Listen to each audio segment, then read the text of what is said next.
This is Kilo, and today I'm going to show you how to rebuild a cylinder.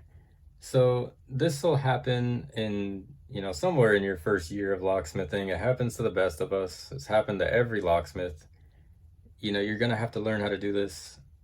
Even if you don't, screw up and, let all the pins go flying, you might want to add security pins. You might get to a job where, maybe a handyman, acting as a locksmith might have, had it happen where he messed up and all the springs went everywhere, and he puts the lock back together with only two or three of the springs he found and the top pins, and he left the customer with only three pins for security.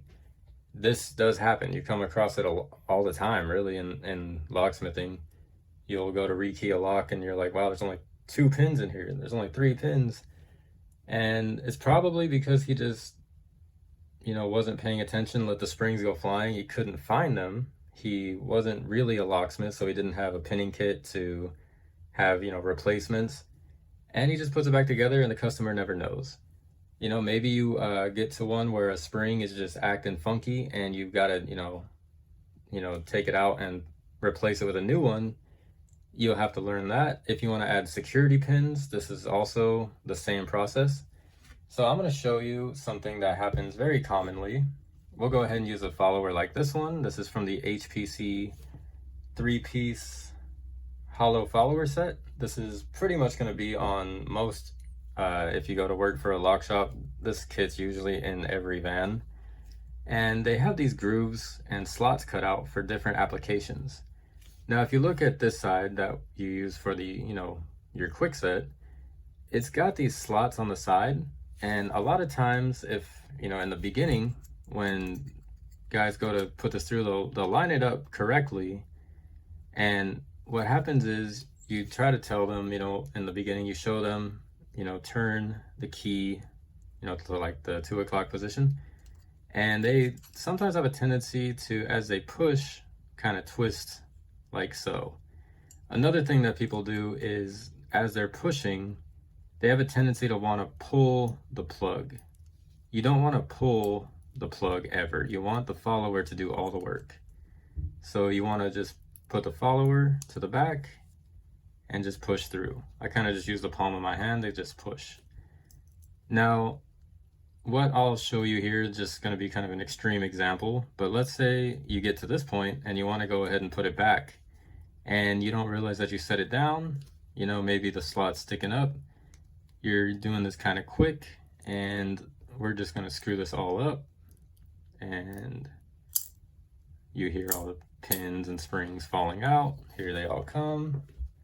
Make sure they all don't fall off the desk here. And so we'll go ahead and remove our plug here. Here comes some more. And we'll set the plug aside. And this is even more extreme in the field because you're usually in a van, or maybe you're standing at the back of a van when this all happens. So you really want to pay attention to make sure you're not losing anything here. So we've got, let's go ahead and line this up. We've got our 5 springs. And this is kind of funny. If you look at this quick set here, we've got 1, 2, 3 standard top pins and 2, whoops, he's taken off. He said, I'm out of here. And 2 spool pins. If you guys don't know what a spool pin looks like, right there. It's a security pin. It's got 2 of them in here. And this is a very cheap quick set. So either someone put these in afterwards, or someone got bored at quick set when they were throwing it. I don't even think this is a true quick set. It's kind of impressive. Well, let's say you get to this point here. Now we're going to go ahead and pick up our cylinder. You want to make sure you collect all of your springs and pins. And you turn your cylinder upside down to where all the chambers, you can see them clearly. And you want to put your plug follower through the same way you would with, when you were pushing it the first time. You don't want to put this side through and run into even more issues. Always put the flat side to the face unless it calls for one of these applications. And what we'll do is you slide your follower back to the third chamber. This is a 5-pin lock, so you'll go back to the third. Sometimes if it's a 6-pin, you can slide it all the way back to the fourth if you want to, like so. It just makes it a little harder. You can always just do 3 and 2 or 3 and 3. So what you'll do is you'll pick up your spring. We'll take our first one, and you want to hold it where I'm holding it, at the top. You don't want to hold it in the middle or towards the bottom. You want to hold it towards the top to give you some working room here to be able to set him in and let him just drop into that chamber. Then we will go ahead and we'll take a standard pin here, and we will place him. We're going to hold him the same way we did as the spring, from the top. You know, just leave as much of the pin exposed as you can to, you know, work on leverage and everything. And you're going to press him down on top of the spring. And as you do this, I'm pressing as hard as I can against the pin with the plug follower. You can use your pinky to do this. I'm just using kind of my ring and pinky finger to push. As you do that, you just press down with the tweezers and slide him over. And now you get to your second one. Let's use a spool pin for this one here. And we are going to go ahead and, we need to grab a spring. So we'll take our spring, we'll set him into the chamber here. You see him. We'll take our spool, as all of our pins go running away. We will hold him at the top of the spool, press down just like before, and press against. Now, using a hollow follower like this, you might not be able to tell, but the follower is underneath the spool. See how you can kind of wiggle him around? What you'll do is you'll put pressure on the top of the spool, you'll kind of back off the pin, and then slide back over. That's to get around the spool. If you come across that, next you will take your next spring, if I can grab him here. We'll slide him into the first chamber. We'll go ahead and we'll use the other spool for this to show you that one more time. So we'll push him down on top of the spring, and we are pressing against the spool. Now he is caught underneath the spool, the plug follower is caught underneath the top of the spool. So we're going to press down with the tweezers, pull back on the plug follower, and then push back over.